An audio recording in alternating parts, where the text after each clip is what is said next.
The platform fighter genre is a very interesting genre because it seems like a lot of these games are just destined to fail. Games like PlayStation All-Stars Battle Royale and Nickelodeon All-Stars Brawl are games that basically fell off pretty fast. That being said, we have seen some success within the genre with games like Rivals of Aether, which is a very popular game that still has a very active competitive scene. But for the most part, it seems like platform fighters that aren't Smash just eventually kind of die out. The announcement and the release of MultiVersus really seemed to kind of change that narrative though. MultiVersus was announced to be this unique platform fighter really focused on doubles, which is something that isn't focused on too much usually, and of course featuring all kinds of iconic characters from Steven Universe, Adventure Time, Looney Tunes, all different kinds of series. And the best part about this is that it was cross-platform, available on pretty much most consoles, PlayStation, Xbox, PC as well, and of course it would be free to play. Now the thing about this game is the launch was absolutely massive. I haven't seen anything like this for a fighting game besides maybe Smash, but even, that's a little bit different because it's a built-up series kind of over time, As far as like a new fighting game like this, I think MultiVersus had one of the biggest launches. And honestly, for me personally, it brought me a lot of success because I was able to get into the closed alpha, which was available kind of before they opened it up to everybody, and that really helped launch like my TikTok account, for example. I used to have under 10,000 followers. I instantly jumped past 50,000 followers just because of MultiVersus. All I was really doing was uploading character guides and just information about the game, and these videos were getting millions of views, everybody commenting, how do I get in the game? I want to play this game. Like, everybody was super excited to play the game. Not only that, but it was announced that MultiVersus would be at EVO with a $100,000 prize pool, which showed that the developers really cared about the game. They were willing to put money into this game. There's going to be a competitive scene. People were very excited, and of course it was doubles, which was very unique. Open beta released on July 26th, but again a week before they opened it up with early access, and they allowed people to get into the game with Twitch drops, which again built up more hype for the game because people were joining streams to get these codes to get into the game early. And around this time it was announced that LeBron would get added to the game, Rick and Morty, and it seemed like this game was on top of the world. It had so many concurrent players, so many viewers on Twitch. Everybody was excited for this game. EVO eventually happened in August. Everyone of course was excited for that, and shortly after is when everything started to go downhill. And of course the thing to kick that off was the delays. Season 1 was originally supposed to release on August the 9th, and instead it was delayed about a week. And while that may not seem like a big deal, it was kind of the start of a recurring pattern. It was also originally announced that Morty was going to come out with the release of Season 1, which didn't happen until August 23rd. And like I said, this was a recurring pattern. We saw multiple delays throughout the lifespan of this open beta. When it came to new seasons, or when it came to characters, or when bugs were discovered, the game was in an unplayable state, it would take forever for patches to come out. And this eventually led to people getting frustrated, people moving on from the game. And some of the bugs in this game were actually really bad and made the game literally unplayable. I think one of the biggest examples of this happened right around the time of Lost Tech City, which was pretty much the only other massive, offline tournament for MultiVersus. And this is the tournament I actually got to attend myself. And we actually tried to host a pre-local to the tournament, so we basically advertised a little pre-local, before the actual event kicked off. Well, it just so happened that the week of this tournament, there was a bug that did not allow you to use perks at all offline. So no matter what, if you played the game offline, you couldn't use perks at all. And obviously that's like a massive part of the game. That's literally like half the game right there. Like, certain characters only work because of perks. Now, granted, I will say they happened to fix this. They dropped a patch like basically a day before the event, but for the pre-local, we had to use no perks.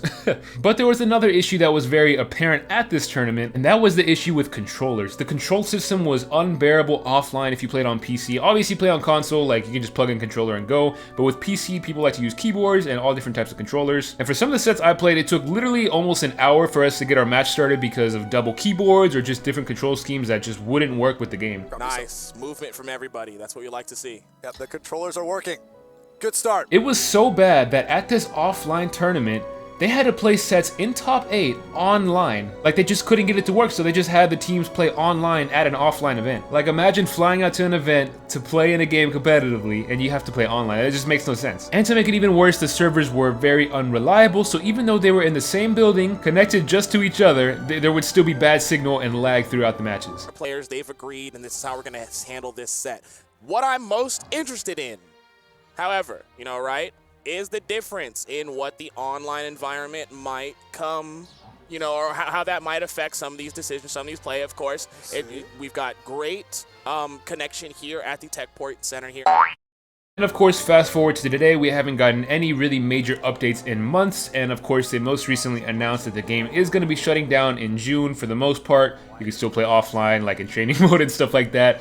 It's going to be shut down until early next year, basically. While this obviously sucks, especially for people that spent money in the game, it is the best move moving forward, in my opinion, because the direction the game is going right now is not it. I think the only chance for this game to succeed long term is for them to do what they're doing and to implement some changes. In my opinion, there are 3 things that caused this game to get to where it's at right now, to cause this major drop off from the start of the game. The first one is one of the more obvious ones, and that has to do with the online servers. The servers in this game were pretty much terrible to begin with. A lot of people had connectivity issues, a lot of people had issues playing with each other, especially in a game where it's, you know, heavily advertised as 2v2. When you get 4 people online and it just doesn't work like that, it just causes a bad experience. And for fighting games, it's even worse. You know, when they have any kind of lag at all, it just makes it a lot worse of an experience. So moving forward, that's one thing they're definitely going to have to fix with this relaunch. They're going to have to update those servers, make them better overall for people, and just make the experience better overall. The second biggest issue has to do with the delays and the size of the overall team. Like I said, this game has had multiple delays throughout its lifespan so far. Every single time you expect some kind of update or patch or new character, it's always getting delayed. And overall, we just need some transparency with these things. You know, I think it's better to not announce something rather than announce it and keep pushing it back. I can't be mad about something that I don't know exists yet, right? Like, let's say Scooby-Doo's in the works, he's coming out next week. If I don't know about it, I can't be mad about it. But if you tell me he's coming out next week and then next week comes around and you say, actually, he's not gonna be ready for another month, then I'm probably gonna be mad about it, you know? The delays personally didn't bother me too much, but I feel like the era that we're in now with games, you know, if people get bored of your game or they're expecting something and you don't deliver, they're just going to move on to the next thing. We live in a time now where there's so many free-to-play games where you can play with your friends, like nobody's going to be waiting around for your game, you know? And of course, a lot of this has to do with the size of the team. You know, player-first games, they've kind of said they're you know, a little bit more of a smaller team, and I definitely think they need to kind of, you know, increase that. The game director, Tony, is so passionate about this game. His love for this game is very obvious. You know, at the start of this game, he was all over Twitter answering questions, answering people, asking, hey, what do you want to see in this game? He was very transparent with people. And he was very involved with the competitive scene as well. You know, we have like a Texas MultiVersus server. He's in that server, and like before tournaments, he would message the server and say, hey, good luck, you know? And it's honestly really a shame the amount of hate that he gets and the messages that he gets about, oh, the delays and all the complaints and everything, because he's really, you know, trying his best, it feels like. Obviously, with a game like this where it's kind of backed by Warner Bros., they have a lot of say in what goes on, and I feel like the reason this game is failing is not necessarily on him alone. But that being said, I'm just pointing out the reasons why I feel like the game has failed so far, and that is a big one, is all the delays and kind of empty promises that we've gotten so far. And the third major reason why I think this game has failed so far has to do with marketing. This game has been poorly marketed, I'm just gonna be honest. And honestly, like a big part of this, in my opinion, has to do with the timing of things, especially with character releases. It just doesn't make sense to me. You have to kind of look at your target audience here, right? And so I'm thinking, why would you announce, you know, LeBron James, for example, the first week of the game, one of the more hyped characters I would say that most people were excited about, and then later on you're gonna announce like Gizmo and Stripe back to back when it's like a newer generation probably doesn't even know who these characters are. I mean, you have to understand that they basically announced LeBron, Rick, and Morty before the open beta even released. So since the open beta actually released, there's basically been 4 characters that have been announced at all after that. 2 of them being from the Gremlins, which like I said, the newer generation probably doesn't know or care about. We also got Black Adam, which was pretty cool overall, but you know, kind of more of a newer character associated with the movie more so. It just felt kind of like a promotional thing. And then the other one being Marvin the Martian, which by that time it felt like the game was already dead. I feel like they just kind of announced all the characters that people were most excited for all at once at the very start of the game.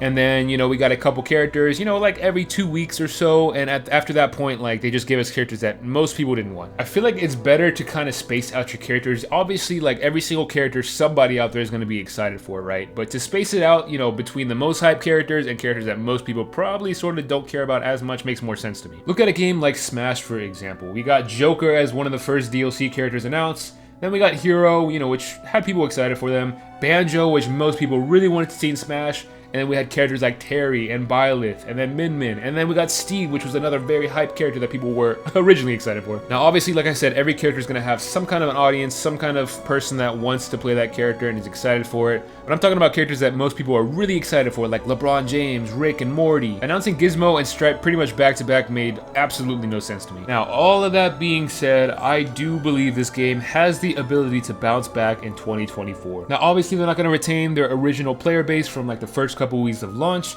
but that being said, I think there is a path to basically have a game that will be relevant for many years to come. For that to happen, they have to have a relaunch with very, very, very minimal flaws, in my opinion. If they relaunch this game and there's still server issues or, you know, a bunch of bugs or, you know, delays right away, people are just gonna move on right away. But that's just like the bare minimum thing that needs to happen. The other thing that needs to happen is they need something that are gonna want to make people play this game. I get that this game has been in beta, but it's been in beta for almost a year now. It just almost feels like they're kind of hiding behind this beta tag. And there's nothing wrong with that, but when they officially launch the actual game, not the beta, it needs to feel like an actual game, like a complete game, you know, like a game that adds a lot more and it's something completely different from how the beta was. If they're gonna shut the game down for over half a year, it needs to bring a lot more to the table, I feel like. Especially when you've had thousands of people already invest their time and money into the game. So that includes better servers, it includes more characters, more skins, an actual functioning spectator mode, different game modes that are gonna appeal to casuals, and a proper functioning game that's gonna appeal to the competitive side. Most people don't even know that this game still is in beta. And can you really blame them when the game launches with a $100,000 prize pool for a tournament for a beta that's been out for a couple weeks? Betas usually only last a couple days or a couple weeks, maybe a couple months, not really for a full year. And especially not when there's founder passes that can be purchased for $100. For this game to ever be successful again, they're gonna have to really fix the issues that people have had with the game, and they're gonna have to give you a reason to come back.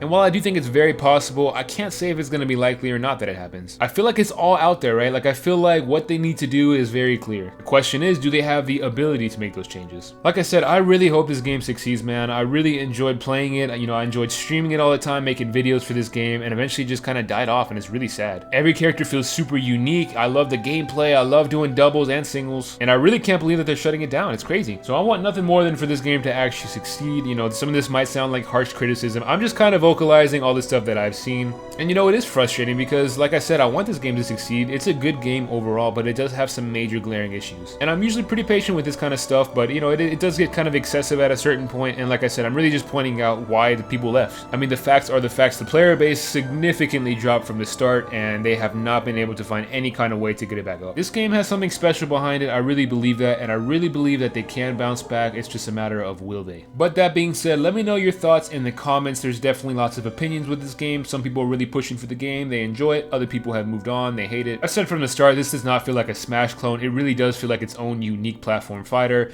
but it's going to get that Smash clone title because it is a platform fighter. And because of that, people just naturally hate on the game for absolutely no reason. You know, I'm not one of those people at all. Like I said, I've put a lot of time into this game. It's brought me a lot of success personally, and I just hope to see the game itself succeed. Go out there and enjoy the last couple months of MultiVersus before all the online stuff shuts down in June. Until next year, they said early 2024. That could be any time at the start of the year. But I'm honestly very excited to see what they end up doing. I really hope it works out. I hope we get some new characters, some new game modes, and a bunch of people return. Other than that, I've got nothing else for you guys. So if you enjoyed the video, make sure you subscribe. If you want to see some more MultiVersus content before it shuts down, let me know and I can bring those videos back. I've got my fingers crossed for this game. I hope Tony bounces back with this game. And like I said, I'm excited to see the future of it. I'll catch you guys in the next one.